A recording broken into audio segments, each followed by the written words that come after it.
చందమామ యక్షపర్వతం 18వ భాగం. వేలపుర రాజుగారి జంతు ప్రదర్శనశాలాధికారి సైనికుడు గుర్రాలను రాజవీధి వెంట దౌడు తీయిస్తూ చేస్తున్న హెచ్చరికలు, ప్రజలు వీధుల వెంట పరిగెడుతూ చేస్తున్న గోల రాజు వీరసింహుడు ఆయన మంత్రి విన్నారు. ఆ సమయంలో వాళ్ళు ఇద్దరూ రాజప్రాసాదం పైన పచారులు చేస్తూ ఏవో రాచకార్యాల చర్చ కొనసాగిస్తున్నారు. రాజు వీరసింహుడు ముందుగా ప్రాసాదం పిట్టగోడ మీద నుండి దిగువన ఉన్న రాజమార్గం కేసి చూసి ఆశ్చర్యపోతూ మంత్రిని పిలిచి, మహామంత్రి, ఏమిటిది?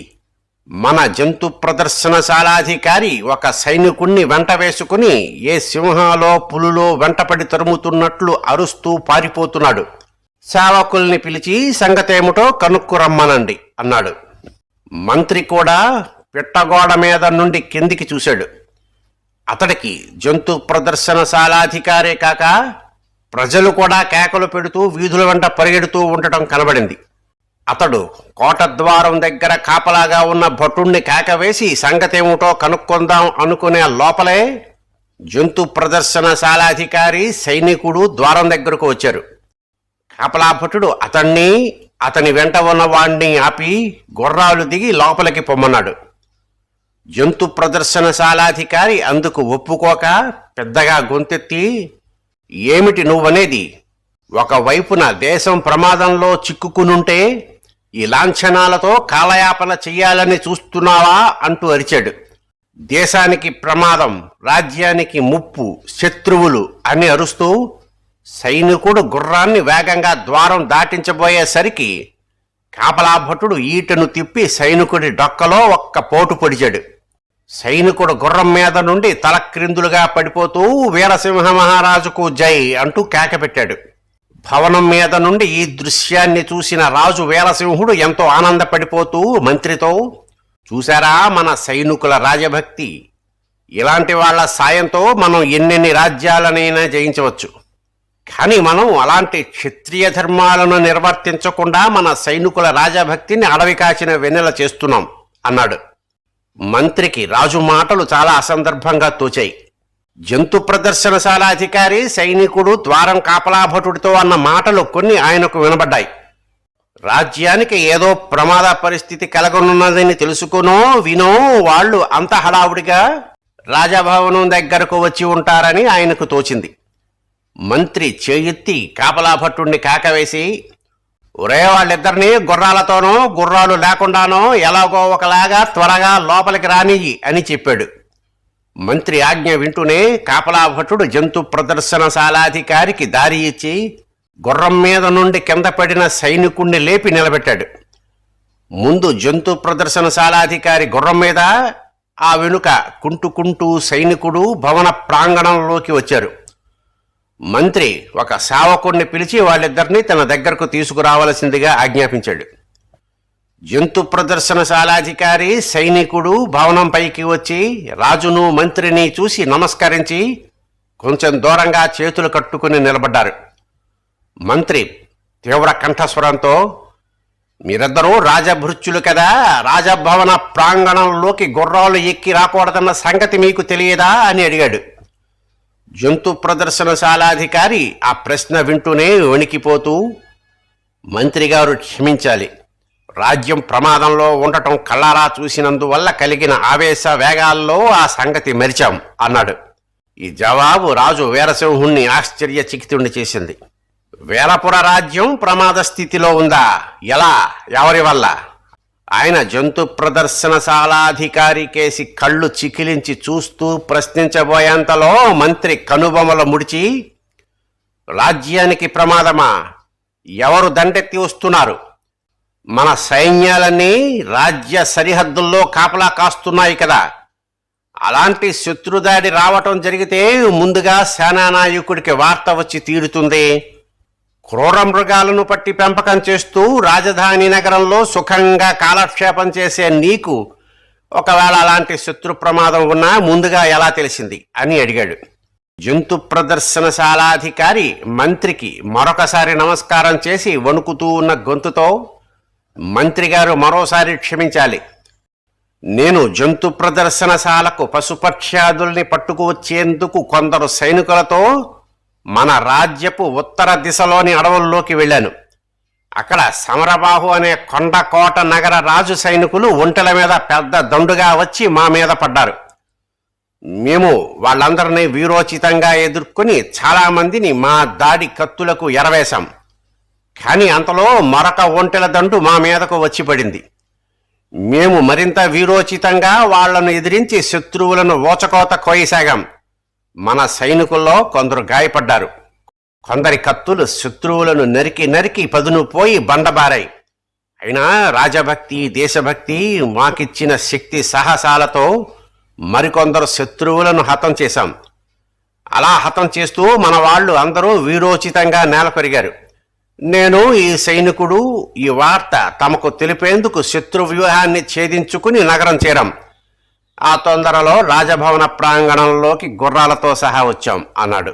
కుక్క తిప్పుకోకుండా జంతు ప్రదర్శనశాలాధికారి చెప్పినదంతా విని రాజు, మంత్రి కూడా అరణ్యంలో ఎవరో బలవంతుడైన శత్రువే చేరాడని, ఏదో సమయం చూసుకుని ఆ శత్రురాజు రాజధాని నగరాన్ని ముట్టడించగలడని భయపడ్డారు.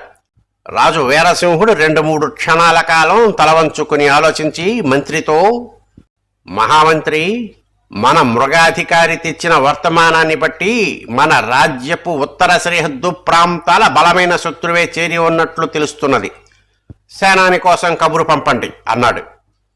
మంత్రి ఒక నౌకరును సేనాని కోసం పంపి జంతు ప్రదర్శనశాలాధికారిని, సైనికుణ్ణి గుచ్చి పరీక్షగా చూస్తూ, నీ పని మృగాలను పట్టి మచ్చిక చేయటం కదా, నీ మాటలను బట్టి చూస్తూ ఉంటే అరణ్యంలో నువ్వు ఆరితేరిన ఖడ్గయోధుడిలాగా శత్రువులతో పోరినట్లు కనబడుతున్నది అన్నాడు. మహామంత్రి గారు క్షమించి వినాలి. నా వృత్తిలో నేను అరణ్యంలో సింహాలతోనూ పులులతోనూ ఒక్కోసారి బాహాబాహి పోరాడవలసి కూడా వస్తుంది. అలాంటి క్రూర మృగాలతో చెలగాటాలాడే నాకు శత్రువులతో కత్తి యుద్ధం చేయటం ఒక లెక్కలోనిది కాదు కదా అన్నాడు జంతు ప్రదర్శనశాలాధికారి. మంత్రికి ఇంకా అతడు చెప్పిన దాంట్లో పూర్తి నమ్మకం కుదరలేదు. అతడు జంతు ప్రదర్శనశాలాధికారిని కొంచెం దగ్గరగా రమ్మనమని, గుండ్రంగా ఒకసారి తిరగమని ఆజ్ఞాపించాడు. అతడు అలా తిరిగేటప్పుడు మంత్రి జంతు ప్రదర్శనశాలాధికారి శరీరం మీద చిన్న గాయం గాని, లేక కత్తి దెబ్బకు దుస్తుల్లో ఎక్కడైనా చిరుగు గాని ఉంటుందేమో అని పరీక్షగా చూశాడు. కానీ అలాంటివేమీ మంత్రి కంట పడలేదు. మంత్రి తలాడిస్తూ చిన్నగా దగ్గి రాజుతో, మహారాజా, మన దేశంలోని అరణ్య ప్రాంతాలకు ఒంటెలను వాహనాలుగా వాడే కొత్త తండా ఒకటి వచ్చినట్లు మాత్రం ఇతడి మాటల వల్ల తెలుస్తున్నది.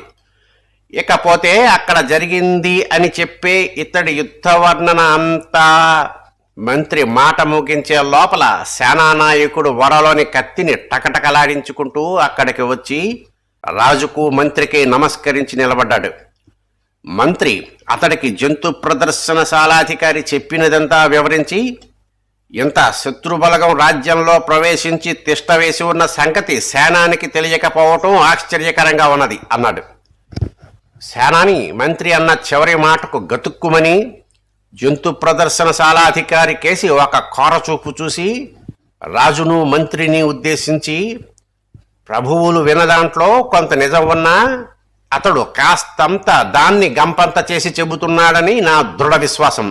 ఆ ఒంటెల మీద అరణ్య ప్రాంతాల తిరిగే వాళ్లను గురించి లోగడే మన వేగుల ద్వారా కొంత విన్నాను. వాళ్లను గురించి పూర్తి సమాచారం సేకరించుకుని రమ్మనమని కొందరు వేగుల వాళ్లను పంపాను. వాళ్ళ నాయకుడు ఆ ప్రాంతాల గల అందమైన ఆటవిక జాతి కన్యను ఒకదాన్ని పెళ్లాడి వాళ్లతో కలిసిపోవటంతో పూర్తి సమాచారం సంపాదించడం కొంత ఆలస్యమైంది అన్నాడు. ఆ ఆలస్యాన్ని శత్రువులు బాగా ఉపయోగించుకున్నట్లున్నది అన్నాడు మంత్రి కోపంగా. ఎప్పటికైనా మించిపోయిందేమీ లేదనుకుంటాను. వేగుల వాళ్లను ఎన్నుకునేటప్పుడు వాళ్లకు పెళ్ళాం బిడ్డలు ఉన్నారో లేదో తెలుసుకోవటం చాలా ముఖ్యం. బ్రహ్మచారుల్ని వేగుల వాళ్లుగా పంపితే ఏం జరుగుతుందో అనుభవం అయ్యింది కదా అన్నాడు. సేనాని అన్నాడు రాజు చిరాగ్గా మీసం తివ్వుకుంటూ. ఇంకా కాలయాపన ఎందుకు? ఆ శత్రుముఠాకు సమరబాహు అనే రాజు ఉన్నాడట. కొండకోట అనే నగరం కూడా కట్టాడట. నువ్వు వెంటనే సైన్యాలతో వెళ్ళి ఆ కోటను నేలమట్టం చేసి వాళ్ళ రాజును సజీవంగా పట్టుకుని రావలసిందిగా ఆజ్ఞాపిస్తున్నాను అన్నాడు. చిత్తం మహారాజా అని సేనాని రాజుకు మంత్రికి నమస్కరించి హడావిడిగా వెళ్ళి 100 మంది గుర్రపు రౌతులను 200 కాల్బలాన్ని వెంటబెట్టుకుని సమరబాహు అనుచరులు కోట కడుతున్న ప్రదేశానికి బయలుదేరాడు. సమరబాహు ఎలుగొడ్డు ముఠా వాళ్లకు బందీగా చిక్కిన నాటి నుండి స్వర్ణాచారే అతడి అనుచరులందరికీ నాయకుడిగా వ్యవహరిస్తున్నాడు. అరణ్యంలో వేటకు పోయిన తన వాళ్ళు ఆటవికుల్ని, బోనుల్లో ఉన్న క్రూర మృగాలను వెంటబెట్టుకుని తిరిగి వచ్చి జరిగిన సంగతి చెప్పగానే స్వర్ణాచారి నిర్మాణ దశలో ఉన్న కొండ కోటను రక్షించేందుకు అవసరమైన జాగ్రత్తలన్నీ తీసుకోసాగాడు. అతడికి ఖడ్గజేవదత్తుల శక్తి సామర్థ్యాలలో పూర్తి విశ్వాసం ఉన్నది. వాళ్ళు సమరబాహును ఎలుగొడ్డు వాళ్ల మీద నుండి విడిపించి ఏ క్షణాన్నైనా కొండకోటకు తీసుకుని రావచ్చు. ఒకవేళ వీరపురరాజు చేయబోయే దాడికి తాను భయపడి కోట విడిచి పారిపోతే ఖడ్గజేవదత్తులకు తమ ఉనికి తెలుసుకోవటం కష్టమవుతుంది. తాను బాధ్యతారహితంగా ప్రవర్తించినవాడవుతాడు. స్వర్ణాచారి ఇలా ఆలోచించి కోట రక్షణకు ఏర్పాట్లు చేస్తూనే అపజయం ప్రాప్తిస్తే పారిపోయేటందుకు వీలుగా కొండలో ఉన్న 1-2 సొరంగ మార్గాలను ఎన్నుకుని తగిన జాగ్రత్తలో ఉన్నాడు. ఆటవికులకు తినుబండారాలు, కొంత ధనం ఇచ్చి వాళ్లను కొండ ఎక్కి వచ్చేటందుకు సులువైన మార్గం ఉన్న చోట ఒక గుహలో దాగి ఉండమన్నాడు. బోనుల్లో ఉన్న సింహం, 2 పులులు వాళ్ళ ఆధీనంలో ఉన్నాయి. శత్రువు కోట మీదకు ఆ మార్గాన వచ్చే సమయంలో వాళ్ళు సింహాన్ని, పులులను బోనుల్లో నుండి వాళ్ల మీదకు వదలాలి.